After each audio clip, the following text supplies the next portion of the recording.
Hey, what's up? It's Wednesday, week 11. You should have already done your non-training day cardio this morning, 30 minutes every Wednesday and every Saturday. If you haven't done that yet, go do that now before we get started on today's non-training day lesson. Today we're going to talk about what to do if you become injured or experience a setback. Now, no one wants to get injured, but sometimes it happens. As you know, over the past few weeks, we've taught you how to warm up properly, how to stretch post-workout, and I've always emphasized lifting correctly during each and every rep. All of that was to prevent injury from ever happening. But if it does happen, what are you going to do? This is going to depend on the extent of your injury. If it's minor, maybe just a little excessive inflammation in maybe your elbow or something, you may be able to work around that injury. You can switch up your workouts or not work those muscle groups involved in that injury. But what if you get a really bad injury? You break your arm, you break your leg, and you can't go to the gym at all. Well, at that time, it's really not possible to train.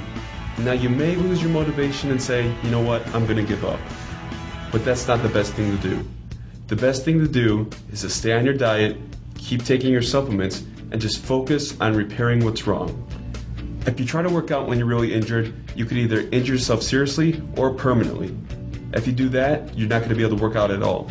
If you start to feel some minor injuries developing, there's 3 things you can do to help decrease the chances of it becoming more serious. 1, ice the injured area after each and every workout.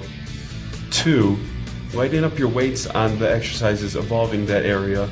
Or 3, take time completely off of that muscle group. Another setback you might experience is getting sick. Of course, this can range from just a common cold, the flu, a stomach virus, and again, depending on the seriousness of your sickness is going to dictate whether or not you can still work out. If you just have a little cold and feel like you can make it to the gym, go to the gym and do your workout. No matter what though, however sick you are, try to stay on your diet the best you can. Of course, if you have a stomach virus and are throwing up, there's no way you're going to eat off your food. Again, that's a certain situation that you're going to have to deal with. But if you just have a cold or a flu, you have to stick to your diet. Sticking to your diet is going to lead to the best results over that time period where you can't train. One thing to note is your diet just isn't involved in the recovery of workouts. It's also involved in recovery of when you're sick or injured. If your diet is on point, you're getting all the nutrients your body needs, you're more likely to recover quicker from an injury or sickness. If you're just eating junk food, empty calories, and not getting all the vitamins and minerals you need, you may be sick longer than usual, or your injury may take longer to recover. That's why you should always stick to your diet no matter what. Whatever your circumstances are, stick to your diet. The number 1 key when it comes to injuries is prevention. If you can prevent the injury from happening, things are going to be a lot easier. Now, we've gone over tips in the previous weeks how to do this. 1, you should always warm up with 5 to 10 minutes of cardio before every workout. 2, you should do light sets before your heavy sets on your weight training exercises. And 3, you should stretch the muscle groups you just worked post-workout. These 3 things are going to be your keys to preventing injury.